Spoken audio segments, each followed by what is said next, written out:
Assalamualaikum warahmatullahi wabarakatuh.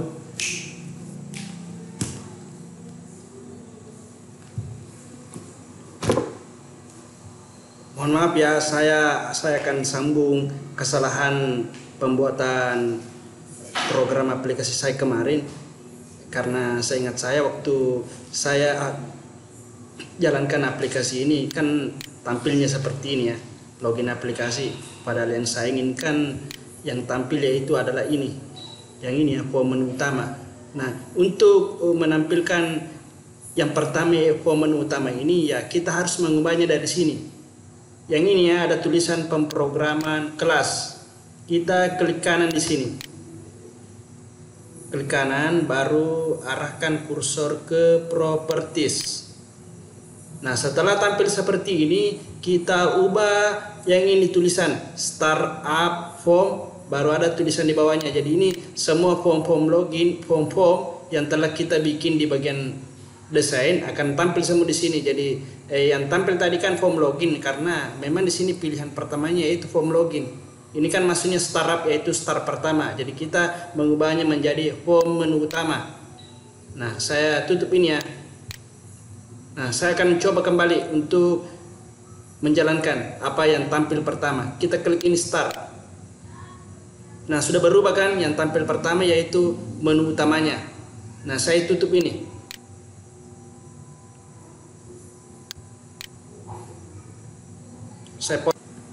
Nah, pada video yang ketiga ini saya akan kebanyakan berhubungan dengan coding, sekaligus akan menghubungkan ke database. Kita kan sudah membuat dua desain ya, dua desain. Kalau yang ini kan tadi codingnya, kita close saja. Form utama dan form login. Nah, selanjutnya kita akan menambahkan coding untuk yang menghubungkan ke database. Nah, kita klik lagi ini project, baru cari tulisan add module. Nah, ini kan tulisannya add module ya, biarkan saja dia standar begini, modul 1. Kenapa saya biarkan standar modul 1? Karena ini modul 1 pembuatannya hanya satu, modul 1 saja, tidak ada modul 2 dan 3 dan seterusnya. Nah, setelah itu baru kita pilih add. Nah, otomatis kan tampil seperti ini. Nah, di dalam ini kita akan bikin codingan untuk menghubungkan database atau memanggil database. Nah, caranya ketiknya yaitu, saya bukan dulu aplikasi yang sebelumnya ya. Kita klik di atas ini modul. Nah, di sini ya, letakkan kursornya di sini ya, baru enter. Nah, di atas ini kita ketik import. Import baru spasi. Saya post. Di sini import, baru kita klik sistem. Ya, saya kembali back. Spasi sistem. Nah, otomatis dia tampil di bawah sistem. Baru kembali lagi, baru klik dot titik, baru akan tampil di sini seperti ini. Kita akan ketik data. Nah, data otomatis ada data kan. Baru back lagi, baru dot. Nah, kita pilih di sini ODBC. Sebenarnya kan ada banyak, ada OLEDB, ada SQL Client. Kalau ini yang berhubungan dengan database ya. Nah, kenapa saya menggunakan OLEDB? Karena ini, maaf, bukan OLEDB, ODBC. ODBC kepanjangannya itu Object Database Connectivity. Kenapa saya menggunakan ODBC? Karena kita nanti memanggil database menggunakan konektor. Kita ketik ODBC. Nah, baru setelah itu kita masuk di dalam ini. Saya kembali dulu ke aplikasi sebelumnya ya.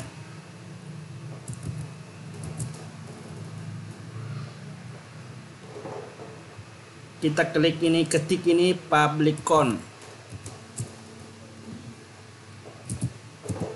Public con.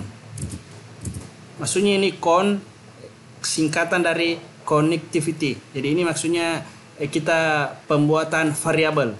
Baru S DB,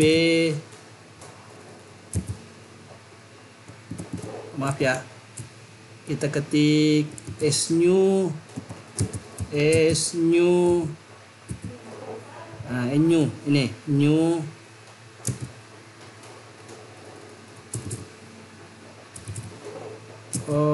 new spasi ODBC connection, enter, baru ketik lagi public DA, artinya ini kepanjangan dari DA ini adalah data adapter. S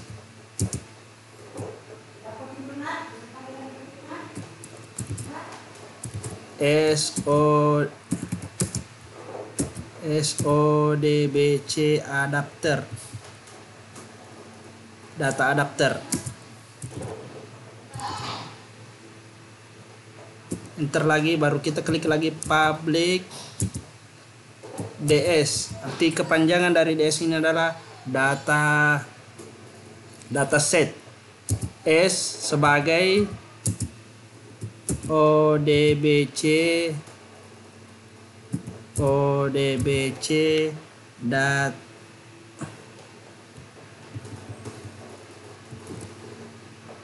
ya maaf, tidak pakai ODBC ya, langsung saja S dataset.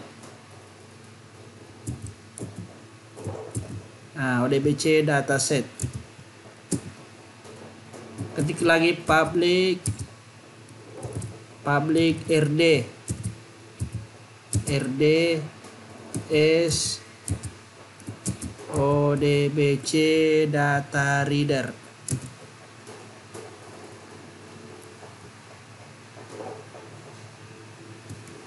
Ketik lagi, enter, ketik public CMD S ODBC comment, ketik lagi, enter, di bawahnya baru ketik public my db s string.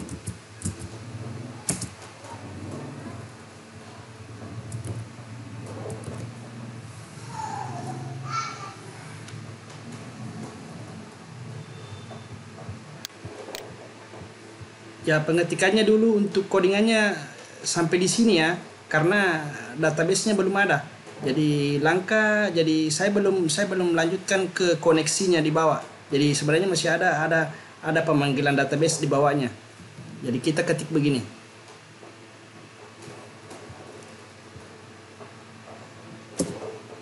Public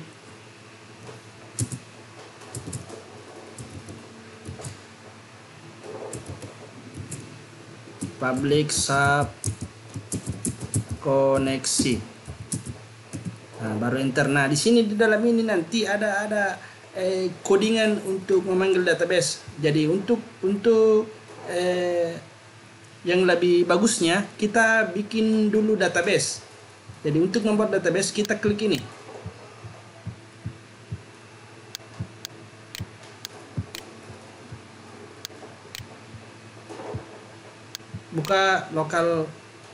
Buka Windows Explorer, buka Firefox atau browser internet yang mana saja bisa digunakan. Kita ketik di sini localhost, baru enter. Nah, ini tidak tampil ya, tidak tampil localhost atau phpMyAdmin-nya. Kenapa? Karena ini kita tidak jalankan. Ini harus dijalankan dulu. Exam kontrolnya, kontrol panelnya. Nah, setelah jalan maka otomatis dia ada di sebelah kanan seperti ini. Kita klik kanan ini ya, kita bisa lihat statusnya warna hijau ya. Jadi kalau bisa untuk lebih jelasnya bisa ditampilkan di sini. Jadi kalau misalnya dalam keadaan stop di sini ya, silahkan klik start. Nah, saya minimize dulu ini, baru saya ketik localhost, baru enter. Nah, otomatis tampil kan. Nah, baru kita lanjutkan di sini phpMyAdmin.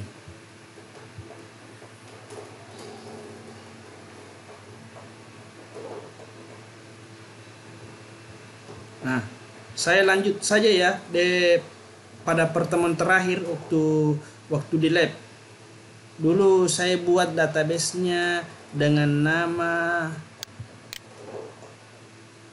saya cari dulu nama database-nya. Ini. Ini nama database-nya, yaitu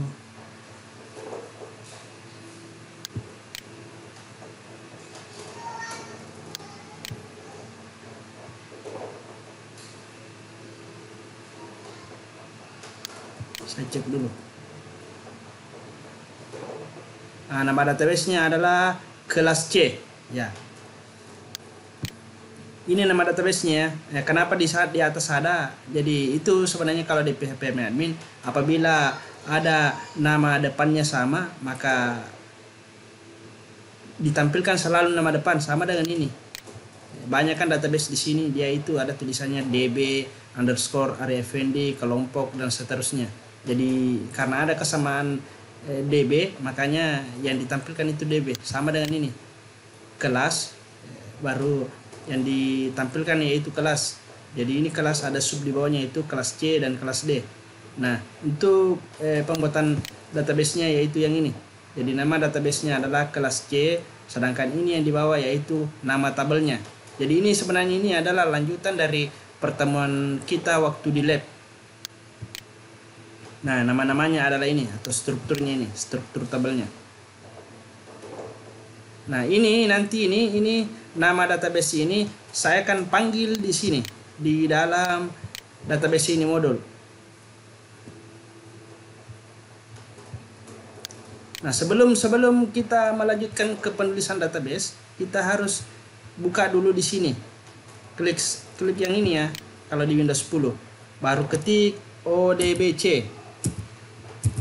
Nah, ODBC karena di sini kan laptop saya menggunakan Windows 10 versi 64 bit. Makanya yang saya ingin gunakan adalah 64 bit ya. Kalau mungkin ada yang menggunakan 32 bit ya, gunakan ini. Untuk kali ini saya menggunakan ODBC 64 bit. Nah, otomatis tampil seperti ini ya.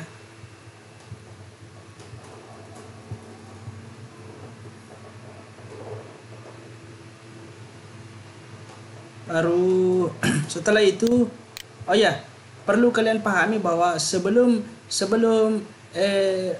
mengkoneksikan ke sini harus diinstal dulu ini ya. Harus diinstal dulu konektornya. Nama konektornya yaitu, saya ketik coba kontrol panel dulu. Cari di dalam kontrol panel. Program and feature. Ini artinya program and feature adalah aplikasi-aplikasi yang sudah terinstall. Saya cari my ODBC. Nah, ini kan ini my connector ODBC. Jadi ini yang saya install. My connector ODBC versi 5.1. Jadi kalau kalian menggunakan misalnya Windows 32 bit, mungkin dia menggunakan sini 5.3 atau bisa juga 5.1 yang versinya 32 bitnya. Jadi ini harus diinstal dulu ya, MySQL Connector. Nah, jadi ini nanti akan terhubung ke sini. Nah, jadi saya klik ini, panggil database yang ada di sini, yang ini, nama database dan tabelnya. Jadi saya kembali ke sini, kita klik ini use DSN, baru pilih add. Nah, setelah pilih add, kita cari MySQL. Ini MySQL ODBC. Jadi itu saya katakan tadi, kalau belum diinstal MySQL ODBC-nya atau konektornya, dia tidak akan tampil seperti ini. Yang tampil itu hanya defaultnya, paling yang tampil yaitu Access, Excel, SQL Client, SQL Server dan sebagainya. Jadi yang ini harus diinstal dulu MySQL ODBC. MySQL ODBC sesuai dengan laptopnya, Windows-nya menggunakan versi 32 atau 64 bit. Nah, kalau saya kan di sini versi 64 bit, makanya saya menggunakan ODBC 5.1 driver. Baru pilih finish. Nah, setelah tampil seperti ini, kita buat nama di atas. Jadi kalau ini sebenarnya opsional. Ya, artinya namanya bisa saja nama untuk mengidentifikasikan saja. Misalnya saya kasih nama Connect penjualan kelas. boleh spasi ini ya. Saya copy saja ini di bawahnya, baru penjualan kelas juga. Ini tidak usah diubah ya, port 3306. Nah, baru di sini servernya yaitu sama dengan ini, localhost. Usernya untuk database ini phpMyAdmin yaitu root. Password tidak menggunakan password ya, kita kosongkan saja.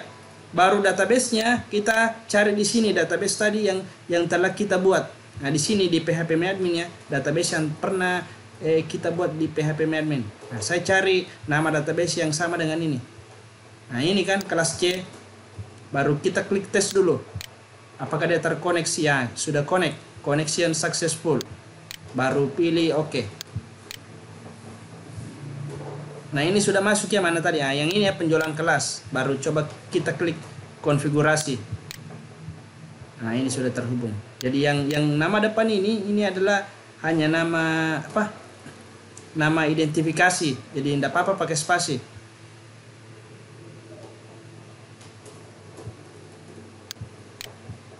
Oh ya, maaf sebelumnya ya. Ada yang saya perbaiki dulu. Penjualan kelas. Tidak boleh menggunakan spasi. Baru OK. Penjualan kelas, baru kita klik lagi OK. Nah, setelah sudah kita hubungkan dengan MySQL connector, kita kembali ke sini. Nah, langkah selanjutnya yaitu kita akan mengkoneksikan atau memanggil database yang tadi. Codingnya itu seperti ini. Saya lihat dulu aplikasi sebelumnya ya. Yang ini. MyDB. Jadi yang sebenarnya yang dipanggil itu adalah yang ini ya. Public MyDB. MyDB. Nah, tampil seperti ini kan. Baru spasi. Sama dengan tanda petik 2. Nah, di dalam tanda petik 2 ini kita ketik sama seperti ini.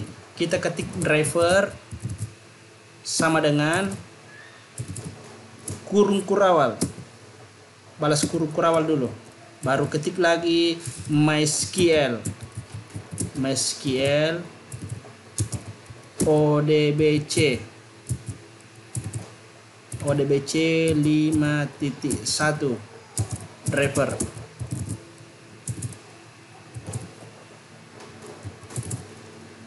Baru titik koma. Baru ketik di sini database. Sama dengan nama database yang kita ketik di sini ya, yang ini tadi kita ketik nama database-nya, yang ini. Nama database-nya yang ada di sini, yang ini ya. Kelas C. Sama juga dengan yang ini tadi. ODBC. Yang ini ya, ODBC. Sama dengan yang ini. Nah, yang ini tampil ya. Jadi yang kita ketik di sini yaitu kelas C. Kelas C underscore C. Titik koma lagi.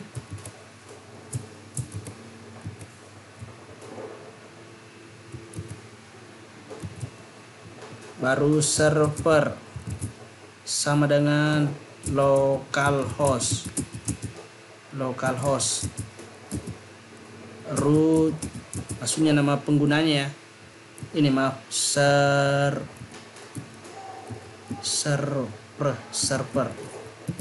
localhost root sama dengan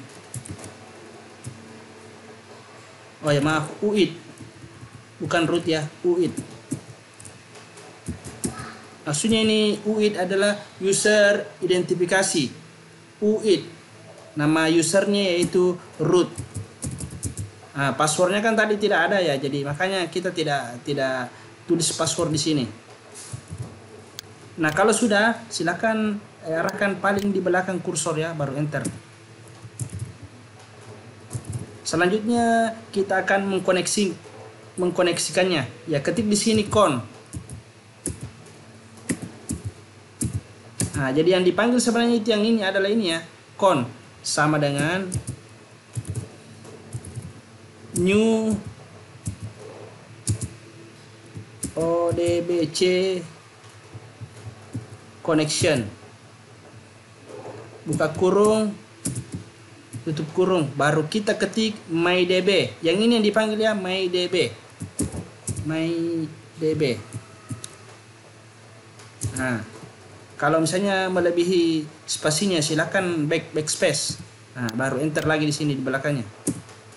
Baru kita ketik di belakangnya sini if, di bawah ini if con. Nah, if con dot state sama dengan connection state open. Oh ya, maaf ya, bukan connection state open. Saya hapus dulu. Connection state close. Baru then. Nah, dia otomatis muncul then ya. Then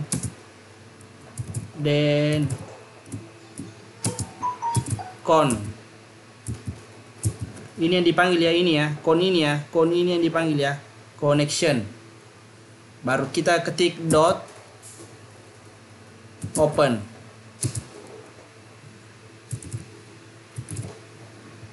Nah, seperti ini ya. Ini modul 1 ini codingannya seperti ini. Ya, kita tes dulu. Mudah-mudahan tidak ada yang error ya. Saya tes dulu. Run. Nah, jadi kalau misalnya sudah tampil seperti ini, itu artinya tidak ada yang error.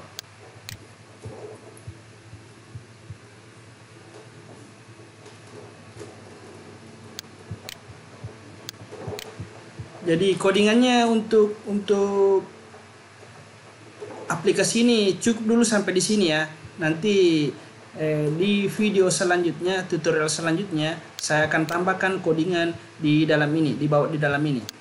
Jadi kalau mau ditambahkan codingan di dalam ini, ya kita bisa klik ini view code, toh. Boleh juga, bisa juga kita klik kanan di sini, view code. Sebenarnya sama ya. Penerapannya sama juga dengan ini. Kalau kita mau klik untuk membuat codingannya atau backendnya, kita klik ini desainnya, baru arahkan ke sini ini view code ya. Ini kan belum ada kode loginnya, belum kita panggil. Sama juga penerapannya di sini ya, view code. Nah, jadi cukup untuk session ini, untuk video ketiga ini. Jadi nanti saya akan lanjutkan di video selanjutnya untuk pembuatan coding di belakang form login dan di backend untuk form menu utama. Sekian dan terima kasih. Assalamualaikum warahmatullahi wabarakatuh.